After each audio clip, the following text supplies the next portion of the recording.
DXD radio stations nationwide. 1,000 plus news anchors, commentators, and DJs nationwide. 5,000 plus reporters and correspondents nationwide. RMN, Radyo Mo Nationwide. Ang totoong nationwide news network sa Pilipinas. Sa Tipolo, DXDR 981. Tatak, RMN. Radyo Mo Nationwide.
Ang tao ay hindi lamang mabubuhay sa pamamagitan ng tinapay,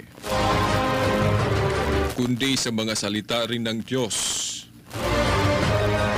Mababasa natin yan sa aklat ng Mateo, Kapitulo 4, versikulo 4. Kay mga kaibigan, mga kapatid, mga magulang, ang palatuntunang ang liwanag sa pananampalatayang Katoliko, himpapawid na naman dito sa kahanginang Dipolog. Diyan sa internet, online. Again, magandang tanghali sa inyo. Ito na naman, ang palatuntunang ang liwanag sa pananampalatayang Katoliko.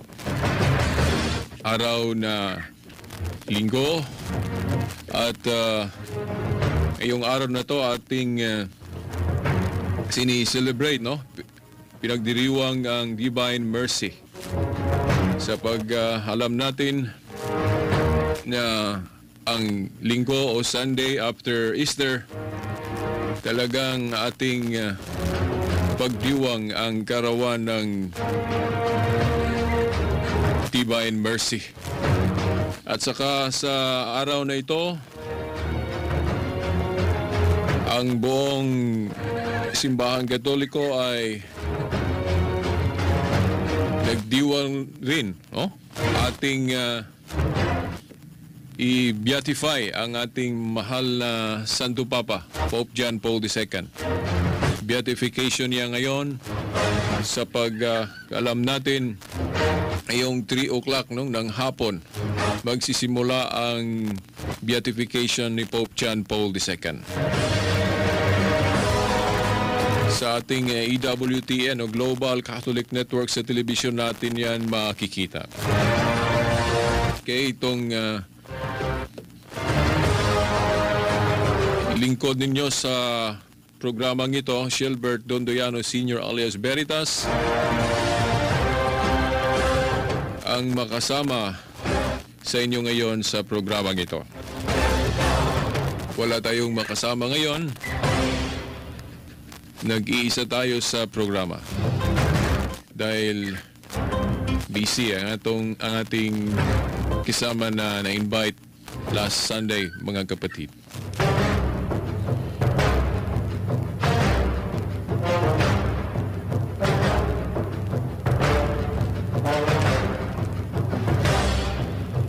Okay, patuloy na gagawa tayo ng programa na Tagalog version dahil ang paksa na patuloy nating tatalakayin ay panggalahatang issue tungkol sa Reproductive Health Bill o RH Bill, mga kapatid. Dahil concerned tayo sa ginagawa ngayon sa ating Kongreso na merong hinahain na bill o gustong gawing batas na sa tingin natin hindi dapat dahil maging katulad na ang ating bansa sa ibang bansa na nag-proliferate ang immorality, mga kaibigan. Sa pagkaalam natin, ngayong Mayo 9 na ang pagbalik o pagre-resume sa pagtalakay muli as a continuation, magdidebate na naman sa isyong ito sa Senado. Sa Congress. Nasa Congress pa muna at kung mapasa itong bill sa Congress, meron pang Senate. Senate na din ang magdidebate. Tapos kung ma-approve na maging batas na itong RH Bill sa ating bansang Pilipinas at maging kawawa na tayo mga Katoliko na naniniwala na ang paggamit ng kontrasepsyon sa pagplano ng pamilya ay immoral o masama. Mga kaibigan at mga kapatid, ating tatandaan na sa aklat ng San Lucas, Kapitulo 24, versikulo 45, ang ating Panginoong Hesus ay gumagamit ng banal na kasulatan sa pagbigay liwanag sa mga tao. Kaya ako naman bilang isang Kristiyano ay gagamit din ng banal na kasulatan sa pagsasalita sa inyo. Dahil ang isang totoong Kristiyano ay talaga namang gagaya sa mga gawain ni Kristo noon. Sinabi ko ito sa inyo mga kaibigan, mga magulang at mga kapatid dahil may mga tao akong nakausap na mga pro-RH advocates o pro-RH Bill advocates ng mga kapatid na hindi nila gusto na gagamit ako ng Biblia o banal na kasulatan sa aking pagdidepensa sa aking pagiging anti-RH Bill, mga kapatid. Sabi ko sa kanila na di ba ang ating Panginoong Hesus ay gumamit noon ng kasulatan sa pagbibigay liwanag sa mga tao? Diba, nandyan yan sa ating banal na kasulatan na ang ating Panginoong Hesus ay gumamit no, ng kasulatan o sacred scripture sa pagbibigay liwanag sa mga tao. At bilang isang Kristiyano, mga kapatid, talaga namang gagamit tayo ng mga salita ng Diyos. Dahil sabi ng Panginoon, yung nasabi na natin last Sunday at saka ngayon, isip intro, man shall not live by bread alone but also by the word of God. Kung baga sa salitang Pilipino, ang tao ay hindi lamang mabubuhay sa pamamagitan ng tinapay, kundi sa mga salita rin ng Diyos. Matthew Kapitulo 4, versikulo 4. Tatandaan natin ito at ito ay dahil na ang tao ay binubuo ng dalawang sangkap, Huwag nating kakalimutan ito, mga kapatid. Kung bakit tayo ay buhayin rin sa salita ng Diyos, hindi lang sa tinapay. Tatandaan natin ito na ito ay dahil ang tao, huwag nating kalimutan na binubuo ng dalawang sangkap. Ano ito? Ang katawan, Una, ang katawan at ang kaluluwa. Body and soul sa Ingles. At saka nalaman natin na iba ang pagkain ng katawan at iba din ang pagkain ng kaluluwa. Ang pagkain ng katawan, as we know, ay bigas o tinapay, samantalang ang kaluluwa naman ay mga salita ng Diyos. Ngayon, ano ang mangyayari sa tao kung bigas o tinapay lamang ang kanyang kakainin? Ang mangyayari ay posibleng ang katawan lang niya ang mabubusog at ang kaluluwa naman niya ay gutom. Ibig sabihin ay hindi balanse ang kanyang pagkatao. Dahil masasabi lang natin na balanse ang kanyang pagkatao kung ang katawan at kaluluwa niya ang parehong nakakain, mga kapatid. Ang tao ay dapat magtatrabaho, di ba? Bakit? Para merong makakain ng kanyang katawan. At dapat ding magsisimba rin siya. Magsisimba din siya at susundin niya ang mga aral o katuruan ng simbahan parang may makakain naman ang kanyang kaluluwa.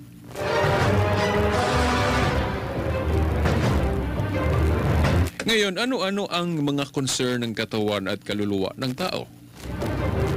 Siyempre, ang concern ng katawan, yung pagkain o hindi lang pagkain, kundi health din o kalusugan, Pagkain at health.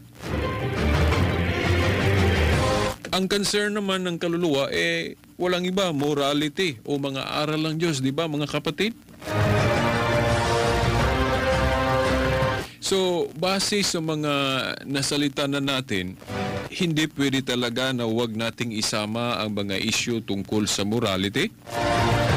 Ibig sabihin, ang mga mambabatas natin sa ating gobyerno, kung talagang meron silang tunay na concern para sa bayan, dapat gagawa sila ng mga batas na balanse. Balanse ang dating para sa mga tao. Pag sinabi nating balanse, yung sinabi natin last Sunday, mga kapatid, pag sinabi nating balanse, dapat hindi puro health lang o pang-ekonomiya ang dapat ikonsidera. Dahil tayong mga tao ay may kaluluwa na hindi health at bigas ang kakainin, kundi ang mga aral ng Diyos na itinuro ng kanyang simbahan. Sa kadahilan ng dapat katawan at kaluluwa ang pagkakainin. So dapat hindi i-disregard natin ang simbahan sapagkat ang simbahan ang nagpapakain sa atin ng mga salita ng Diyos na para sa ating mga kaluluwa. Mga kaibigan, mga kapatid, at mga magulang, Nang ni-review o sinuri kong muli ang mga comments sa FB, pag sinabing FB, Facebook, no? Dahil diyan sa Facebook, sa online mga kapatid, sumali tayo sa informal debate diyan, no? Dahil hindi natin gusto na manaig ang pro-RH na mga arguments. Kaya naisip natin na sasali tayo para makashare naman tayo sa ating nalalaman bakit tutol talaga tayo, especially ang ating simbahan sa RH Bill. Mga kaibigan, mga kapatid, gusto kong i-share tong experience na nakuha ko doon sa pakigdidebate, no? Pakigtunggali sa mga kaibigan, mga kapatid nating mga nandyan sa ibang side na nagpapabor sa RH Bill.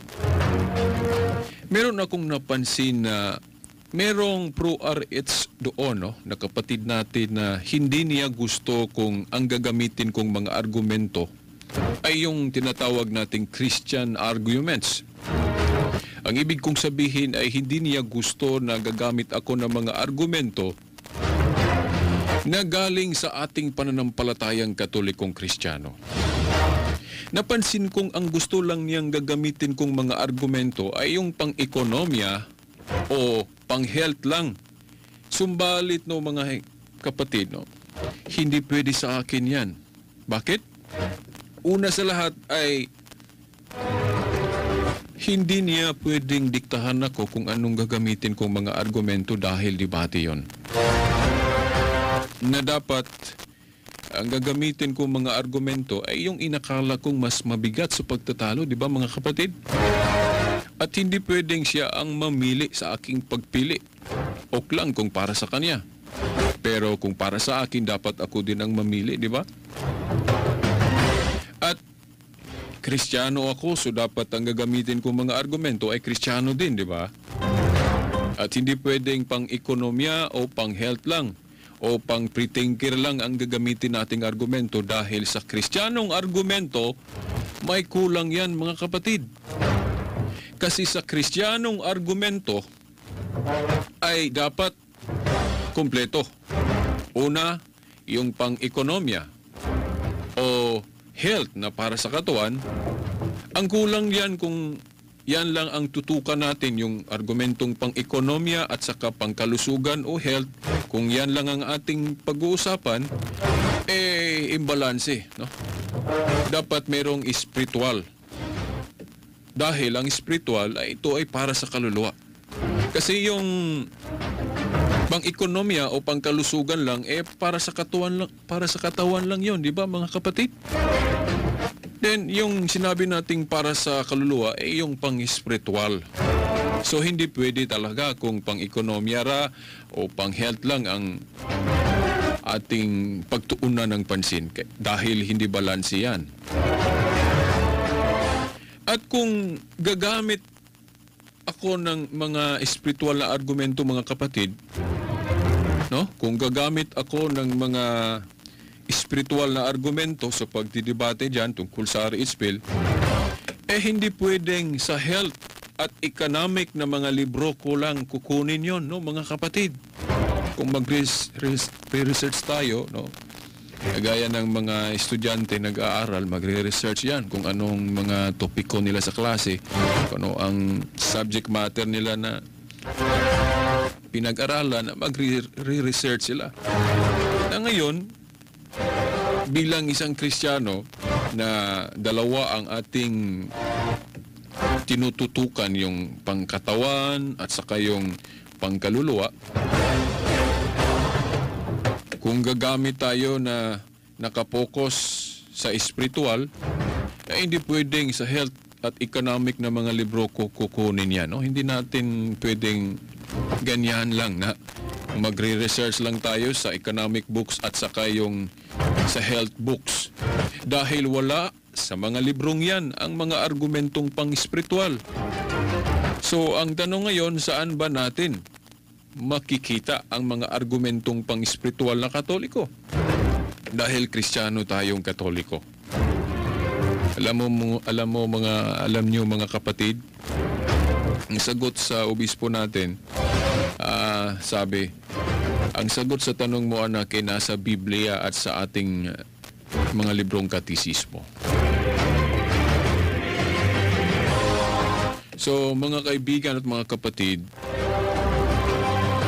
ibig nating sabihin na hindi pwede na disarmahan tayong mga Katoliko na gagamit ng mga salita ng Diyos sa ating pagpapaliwanag.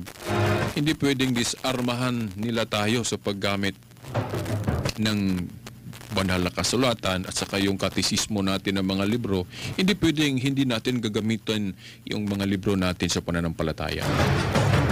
Dahil sa sinabi ko na, ang pangkatawan na isyo ay yung health books at saka yung economic books. But kung pang morality na naman o pang isyo tungkol sa kaluluwa, dapat yung pang-espiritual na libro na naman, yung Biblia at saka yung katisismo natin sa simbahang Katoliko. Pero alam nyo mga kapatid, mga kaibigan, sa aking eksperyensya, baka hindi nila gusto na gagamit tayo ng Biblia o banal na kasulatan o at saka yung katisismo nating libro. Hindi nila gusto na gagamitin natin dahil nandun, klaro, very clear na yung paggamit ng contraception ay talagang immoral. Especially very clear dyan sa ating librong katisismo. O CCC 2370, if I'm not wrong. At yung ibang provision sa katisismo, very clear mga kapatid na talagang tayong mga Kristiyanong Katoliko ay tinuturuan na labag ito sa ating paniniwala o immoral ito mga kapatid. Pero mga kapatid, sabi ng iba, kung moral daw ang ating pag-usapan, kung morality daw ang ating pag-uusapan, hindi naman daw immoral ang RH Bill. Bakit? Sabi nila, dahil ang ibang relihiyon, kagaya ng Iglesia ni Cristo at Protestante, ay hindi naman daw tutol sa panukala ng RH Bill. Yan mga kapatid, dahil ang Iglesia ni Cristo at mga Protestante ay nagpapabor. So, sinabi nila na immoral ang contraception sa relihiyong Katoliko, pero sa Iglesia ni Cristo at Protestante, hindi naman. So, depende yon, sabi nila. Sabi ko, kung ganun ang pananaw natin, dapat nating suriin itong mabuti. Dahil kung ang papanigan ng gobyerno natin ay yung sa side lang ng Iglesia ni Cristo at Protestante, sa palagay ko mga kapatid, bias naman siguro ang ating gobyerno kung hindi ito hindi ito sinusuri ng mabuti. Alam naman natin na ang batas ng ating bansa ay walang pinapanigan na relihiyon, di ba? Dahil patas ang tinginan sa ating batas pagdating sa mga relihiyon, mga kapatid. So ngayon, bilang isang tunay na Katoliko, ating ihahayag sa inyo ngayon ang ating mga katibayan kung bakit ba ang kabuuan ng panukalang RH Bill ay immoral talaga sa panig ng Iglesia Katolika. Mga magulang at mga kapatid, ating naihayag na natin ito. Last Sunday pa at the other Sunday pa, yung sinamahan ako ng kapatid na dyan. Nagawa na natin. Part 1, Part 2. Nagawa tayo ng another part. Siguro, baka huli na ito. No? Ngayon na lang siguro natin tatalakayin. Dahil nag-isip kasi ako na maybe next Sunday, magprograma naman tayo ng Bisaya version. Dahil dito tayo sa Dipolog, ang sarap kasi magsalita ng Bisaya. Dahil sanay tayo sa Bisaya, hindi tayo sanay sa pagtatagalog. Pero kung kinakailangan na magtatagalog pa rin tayo para yung mga kapatid natin mga Tagalog na gustong makikinig. So, ma-force tayo sa pagsasalita ng Tagalog kahit na mahirap para sa atin, no? Matigas, sabi nitong kapatid natin last Sunday, matigas ang pagtatagalog natin dahil hindi tayo talagang mga Tagalog, mga kapatid. So, no, kung yan ang pananaw natin na depende daw, immoral para sa ating mga Katoliko, no, especially sa ating pananampalataya, pero moral naman daw sa side ng Iglesia ni Cristo at Protestante. So kaya gusto nating sabihin na ang ating mga mambabatas sa Kongreso ay huwag papanig agad sa kung ano ang sinabi ng ibang religion. Dapat suriin nilang mabuti kung tama ba ang sinabi ng Iglesia ni Cristo at Protestante tungkol dito. Yung sinabi nila na hindi immoral ang paggamit ng kontrasepsyon. Tama ba sila? O baka sila ang katuparan nung sinabi sa Biblia na dadating ang panahon na merong mga tao na ang mali ginawa nilang tama at saka yung tama ginawa nilang mali. Yung baka yung color white ginawa nilang black at saka yung black ginawa nilang white. So, dapat nating suriin ito, mga kapatid.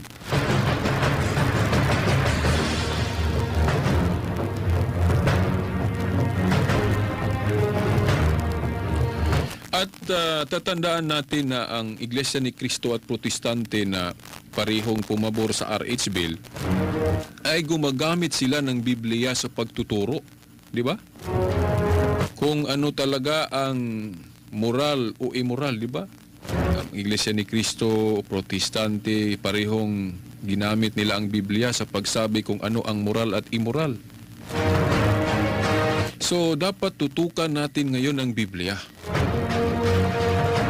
Kung sa Biblia, totoo bang hindi mali o totoo bang okay lang ang paggamit ng kontrasepsyon? Ibig sabihin, kung ano ang itinuturo dyan sa Biblia, dapat nating ituro. Kapag ma-prove naman natin na ang itinuturo ng Biblia mali ang paggamit ng contraception sa pag-family planning, dapat naman nating sundin ang katotohanan ito. So, tandaan natin, no, parehong gumagamit tayo ng Biblia.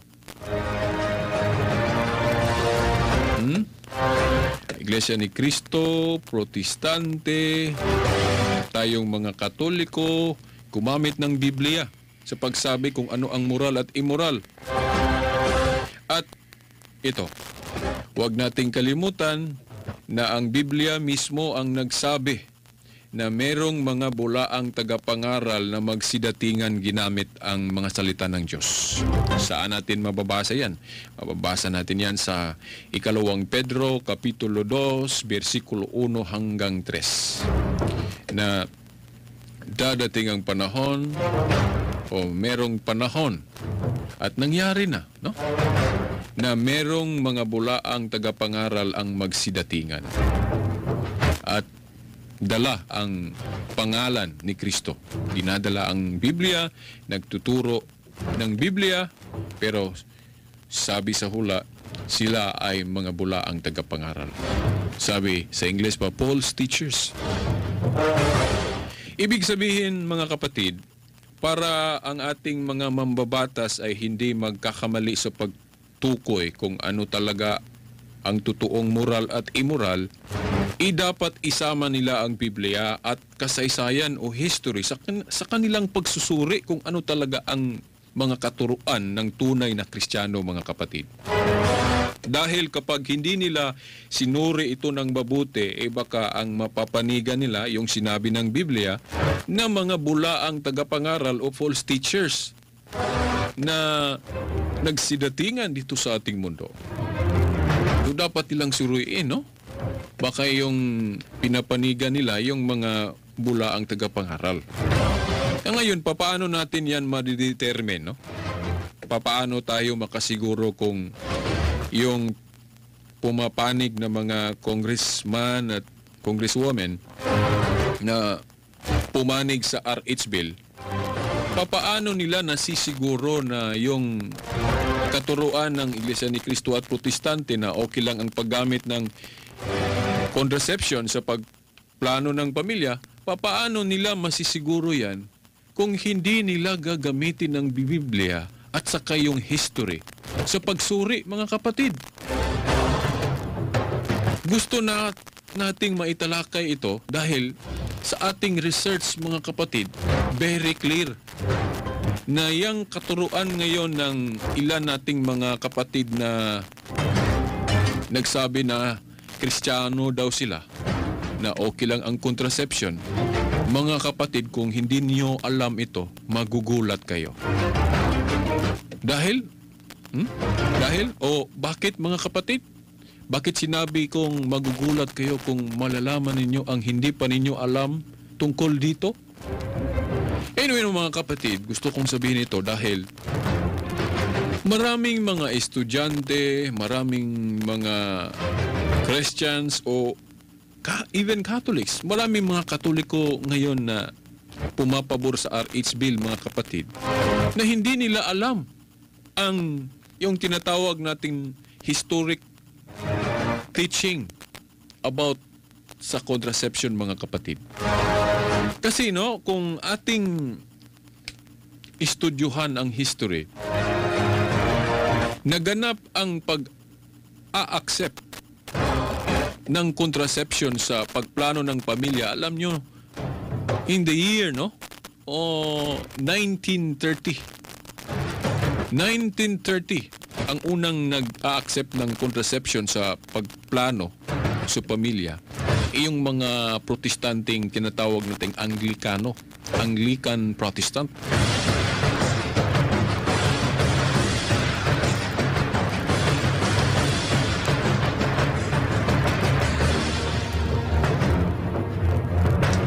So mga kapatid, balikan ko muna bakit natin in-emphasize nating mabuti o nang maigi ito, mga kapatid, dahil hindi natin gusto na ang ating mga mambabatas ma-deceive sila.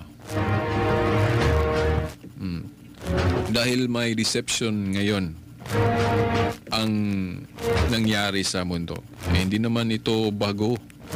Dahil yung laganap na immorality sa ating lipunan, sa wala pa yung RH bill na yan, laganap naman ang paggamit ng contraception dito sa Pilipinas, di ba? Dahil hindi naman stricto. Wala namang ginagawang pagdadakip. Hindi naman ikinukulong yung mga taong gumamit niyan, even without a law. Wala pang law na nagsabi na okay ang paggamit ng contraception, talaga namang libre ang mga tao sa paggamit. Yung contraception like condoms, yung nag-bisectomy o anong uri, yung pagtitake ng pills para hindi magkaanak. Laganap ng paggamit yan, no? So, kahit na wala pa yung RH bill, masasabi natin na ang mga tao ay talagang hindi na sumusunod sa mga aral ng simbahan. At ito ang ating isiping mabuti, na ang mabuting gobyerno ay hindi papanig sa kung ano-ano lang. Ang mabuting gobyerno ay papanig sa kung ano ang katotohanan, di ba, mga kapatid? Hindi siya papanig kung hindi niya ito sinusuri ng mabuti. So, ibig sabihin na ang mabuting gobyerno ay magsusuri talaga kung ano ang katotohanan. Kung ano ang mabuti. So, kailangan nating ipaalam ang ating nalalaman dahil sa nalalaman natin, mga kapatid, sa sinabi ko na mabibigla kayo kung hindi nyo alam ito.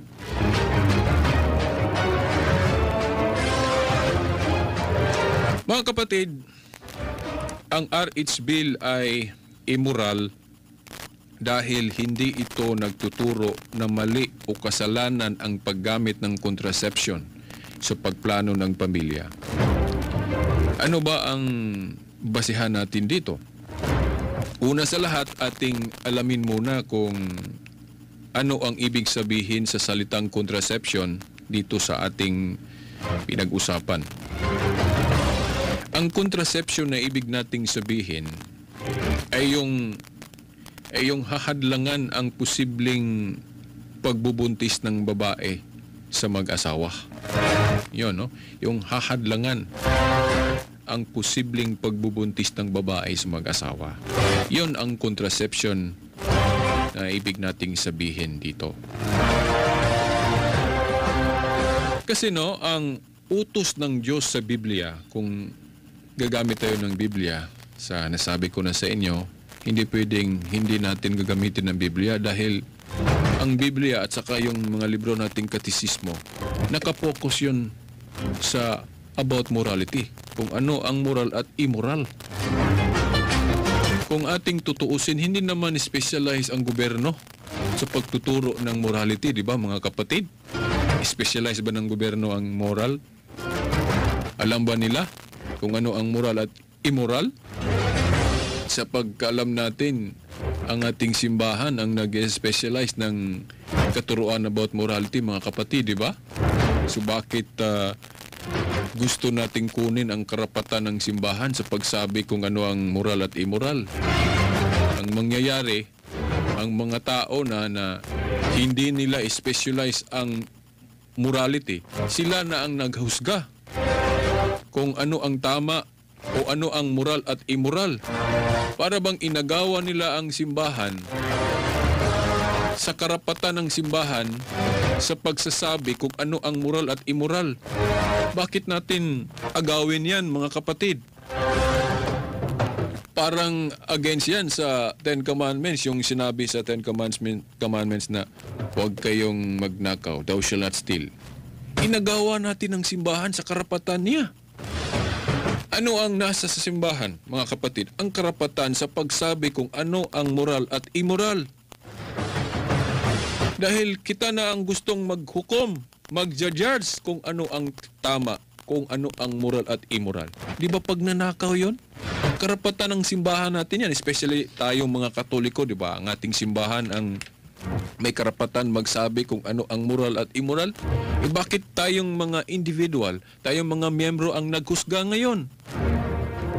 Pagka matamaan tayo sa sinabi ni Kristo, yung katuruan niya na prayer o na dasal, yung itinuro niyang dasal na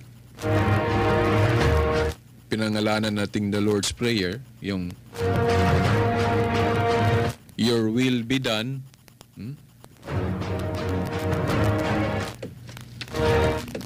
Ang will ni God ang dapat masunod. Pero ano ngayon ang gusto natin? No, not your will be done, Lord, but our will be done.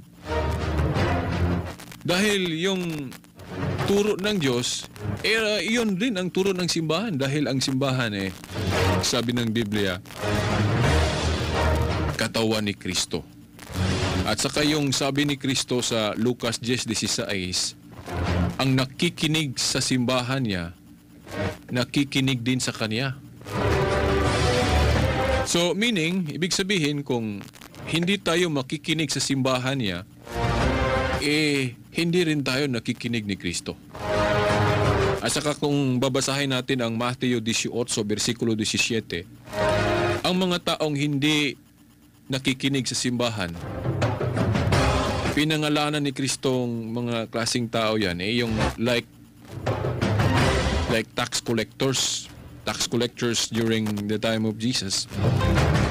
Sila ang mga makasalanan dahil nagpa-practice sila ng maling pagkukolekta ng buwis, yung corruption, mga kapatid. So, ibig sabihin, kung hindi tayo makikinig sa simbahan niya, pareho ra yan sa pagsasabi na hindi tayo nakikinig ni Kristo. Dahil ang sabi ni Kristo, sa kanyang simbahan, go to the whole world and preach the truth, the gospel. Ang simbahan ang sinasabihan niya na mangaral. Di ba mga kapatid? Anong use, anong gamit sa simbahan na itinatag niya tapos hindi naman natin pinapaniwalaan?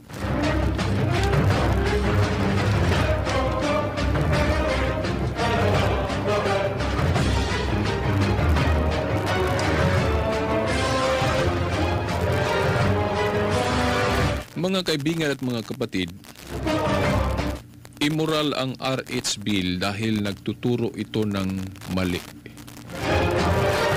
Ano ang mali? Hindi kasi niya nadidetermine na mali ang paggamit ng contraception, mga kapatid. Una sa lahat, naalaman na natin na ang kahulugan sa salitang contraception ay yung hahadlangan ang posibleng pagbubuntis. Sa aklat ng Hineses Kapitulo 1, versikulo 28, nag-uutos ang Diyos sa tao sa pagpaparami ng buhay o pagpaparami sa tao, mga kapatid. Yung sinabi niya, magpaparami kayo. Diba? Naandyan yan sa Genesis Kapitulo 1, versikulo 28. Pero mag-ingat tayo sa versikulong ito o sa talatang ito, mga kapatid. Dahil may deception ang Iglesia ni Cristo dito, no? Kung ang mga ministro nila ang magbabasa sa talatang ito,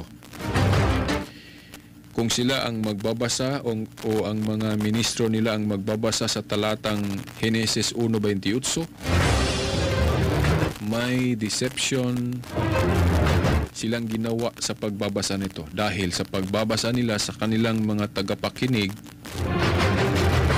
iba ang kanilang interpretasyon. May twist. Binaluktot nila ang teksto. May pruweba tayo nito, mga kapatid. Alam naman natin na ang Iglesia ni Cristo ay nagsuporta sa RH Bill. So talagang gawin nila taman, o gawin nila ang dapat gawin nila sa pagsuporta. Siyempre, gagamitin nila ang Biblia. So talagang hahanap sila ng bersikulo sa Biblia na para masuportahan nila ang kanilang pagpabor sa contraception, mga kapatid. Dahil kung babasahin natin ang Biblia, ako lang sa pagbasa ko sa Biblia, wala akong nababasa sa Biblia na nagpapabor ng contraception. Kaya napilitan sila na hindi magsabi ng totoo. Ang hindi pagsabi ng totoo, mga higala, deception yun, di ba? Meron tayong pruweba, no? Meron tayong pruweba dahil meron tayong kasamahan sa pag-go against sa RH Bill na record niya, no? Yan sa telebisyon, yung programa ng Iglesia ni Cristo. So, meron tayong pruweba kung paano nila binaluktot yung nakasulat sa Genesis 28. Genesis 1:28, mga kapatid. Sabi nila, no, sabi ng mga ministro, ang karugtong daw sa bersikulo 1 o kapitulo 21 sa Genesis, bersikulo 28, ang karugtong daw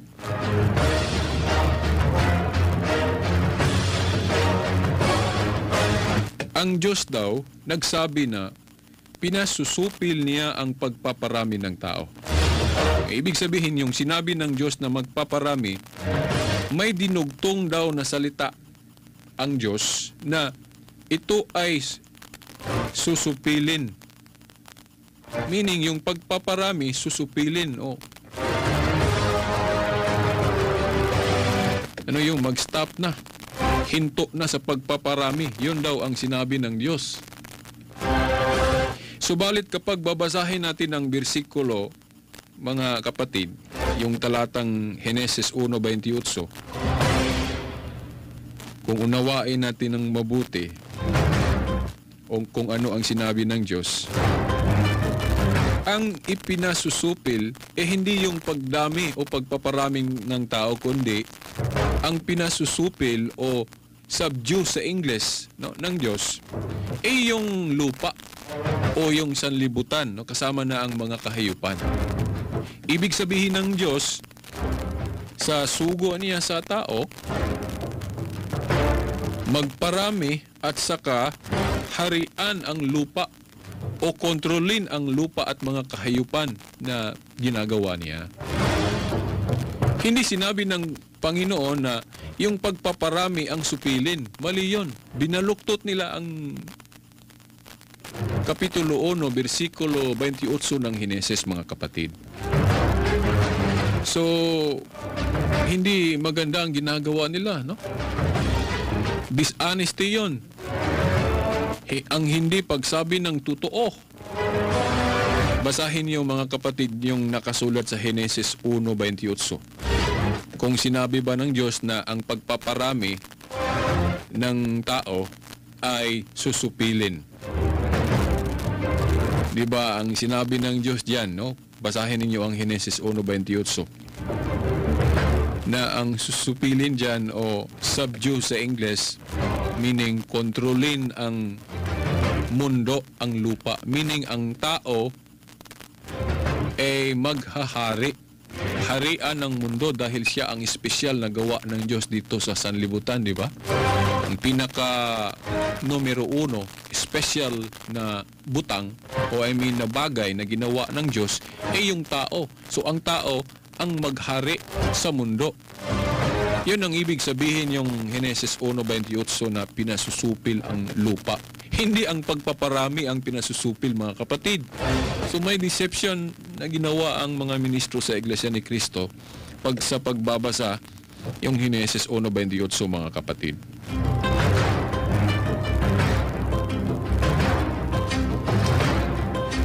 Paano ba matutupad ng tao ang utos ng Diyos sa pagpaparami?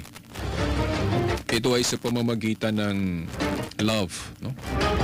Sa pamamagitan ng pagtatalik ng mga mag-asawa bilang bunga sa kanilang pagmamahalan. Ibig sabihin, sa pagmamahalan, matutupad ang utos niya sa pagpaparami. Dahil may bunga ang pagmamahalan. Tandaan natin yan, mga kapatid. Maliban na lang kung hindi fertile o baog naman ang lalaki.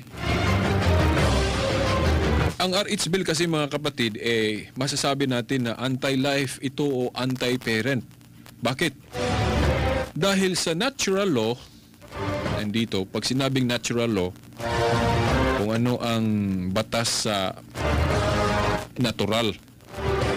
Sa natural law kasi, mga kapatid, kapag ang babae ay fertile, at saka yung lalaki naman ay okay naman ang kanyang semen, kapag ang babae ay fertile at saka ang lalaki okay, sa natural law, ang mangyayari ay magkaanak silang dalawa. Di ba? Maliban na lang kung may diferensya ang isa sa kanila. Kung hadlangan ng ang natural law na yan, mga kapatid, tandaan natin, kung hadlangan ang natural law na yan ng contraception, ibig sabihin, hindi maging parent ang dalawa dahil hindi na magkaanak sila. At wala ring buhay na magawa ng dahil sa contraception. So, it violates natural law. Di ba, mga kapatid? Simple lang ang pag-unawa nito. Kung ang babae ay fertile at saka yung lalaki naman na may semen, hindi siya baog, kung magtatalik ang mag-asawa, talaga namang magbunga ang kanilang ginawa. Kung hadlangan ng contraception, violation na sa natural law, di ba, mga kapatid? Ngayon, ano ang basihan natin dito sa Biblia, mga kapatid? Nasa Biblia ba mababasa natin na ang Diyos tutol sa contraceptive mentality, mga kapatid, yung hadlangan mo yung posibleng buhay na magawa? Mga kapatid, walang ibang talata ng Biblia na magagamit natin maliban sa Heneses Kapitulo 38, versikulo 8 hanggang 10. Yung sa kaso ni Unan, no, Heneses Kapitulo 38, versikulo 8 hanggang 10, na si Unan ay pinarusahan ng Diyos ng kamatayan dahil nagpa-practice siya ng contraception. Sa kanyang kaso, withdrawal ang ginamit niya sa paghahadlang ng buhay. Binuhos niya ang kanyang semen sa lupa. So mga kapatid, ang Heneses 38, 8 hanggang 10, very clear mga kapatid, klarong-klaro. At ito ay hindi pinansin ng ibang mga relihiyon. Hindi nila pinansin dahil klarong-klaro mga kapatid na ang Diyos ay tutol talaga sa contraceptive mentality mga kapatid. Sa kaso ni Onan, withdrawal ang ginawa niya. Hinadlangan niya ang buhay sa pag-withdraw. So, pinarusahan siya ng Diyos ng kamatayan. So mga kapatid, yung contraceptive mentality, yung paggamit ng mga contraception, mali talaga mga kapatid. Alam nyo mga kapatid, even yung mga protestante like Martin Luther, Calvin, John Wesley, wala pang 1930, lahat ng mga protestante ay nag-a-agree o nag-a-adhere sa turo ng simbahang katoliko na masama talaga ang contraception. Pero binago ito pagdating sa konferensya ng Lambert ng Anglican Church dahil sa social pressure mga kapatid. Nakikinig ang protestanting relihiyon o simbahan sa pressure ng mga tao. Kaya iniwan yung ancient o old teaching ng simbahan.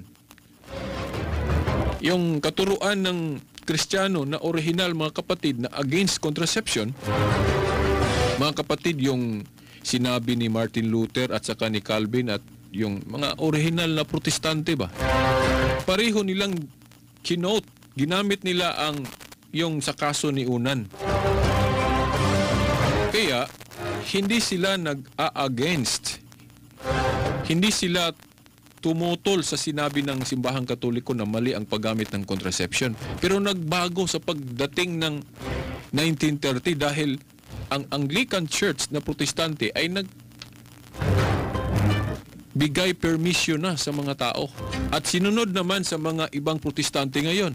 Kaya hindi tayo magugulat na yung Iglesia ni Cristo at yung ibang sektang protestante ay nag-a-adapt na ng contraception, pero sa simula mga kapatid ay hindi ganon. So binago nila. So yung hula sa Biblia na dadating ang panahon na ang tama ginawang mali, o sabi nung executive minister ng Iglesia ni Cristo, yung family planning daw na natural family planning or NFP, immoral daw yun. Yung magplano ta ng pamilya ba na kung hindi natin kaya na magbuhay pa ng maraming anak, mag-abstain tayo. O yung chastity ba, sexual abstinence, yun ang paraan ng mga Kristiyano noon sa pag-regulate ng buhay. Hindi yung contraception mga kapatid.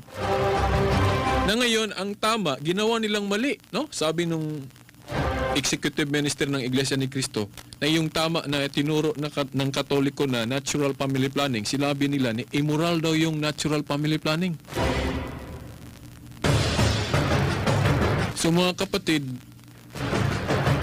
natutupad ang hula na yung tama ginawa nilang mali at sa kayong mali ginawa nilang tama. So anong mga relihiyon ngayon ang nagawa sa mali na tama? Na ang historical teaching about contraception sa Kristyanismo mga kapatid, na masama ang paggamit ng contraception. Yung hadlangan mo ang buhay. Masama yon. Anong mga relihiyon ngayon ang nag-a-accept ng contraception? Sila ang katuparan sa hula na ang mali ginawang tama mga kapatid.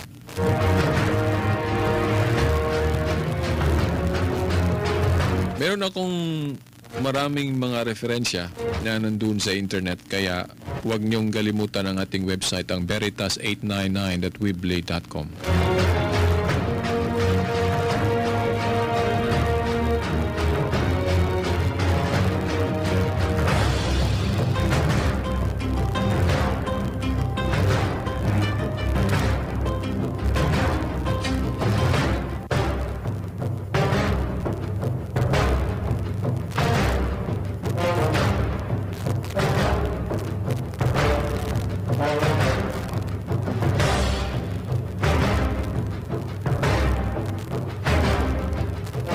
Okay, mga kapatid, mga magulang, mga kaibigan, wala na tayong oras. Sa susunod, baka Bisaya na naman ang version sa ating programa. Tagalog version ang ginamit natin ngayon dahil RH Bill ang topiko natin. So pangkalahatang issue ito ng buong Pilipinas, kaya pinili ko ang Tagalog dahil i-upload natin ito sa internet para yung mga kapatid nating mga Tagalog sa Maynila makaintindi sila sa ating programa, para ma-enlighten sila about this issue, mga kapatid. Okay? Sa ngalan ng ating mahal na ina, Mama Mary, sa mga church authorities natin, huwag niyong kalimutan, beatification ni Pope John Paul II ngayon. Abangan natin mga alas 3 ang pag-start. Mapanood natin yan sa TV. And then, happy celebration sa Divine Mercy. Peace, mga ikala. Kapistahan kayo ngayon ng Divine Mercy. Okay, hanggang susunod na linggo. Ito ang inyong kaibigan at kapatid, no, sa palatuntunang ang liwanag sa pananampalatayang Katoliko, Shelbert Dondoyano Sr. alias Veritas. Sa ngalan ng Ama, ng Anak at ng Espiritu Santo. Amen.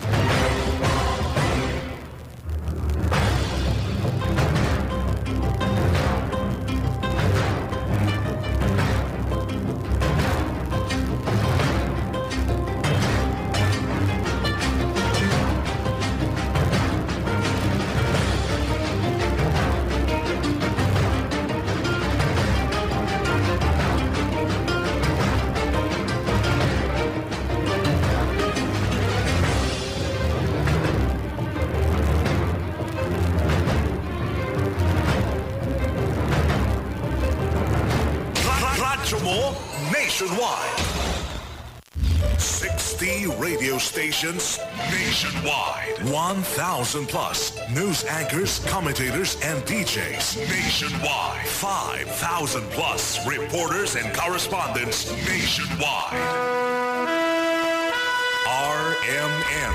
Radyo mo nationwide. Ang totoong nationwide news network sa Pilipinas. Sa Dipolo DXDR 981. Tatak RMN. Radyo mo nationwide.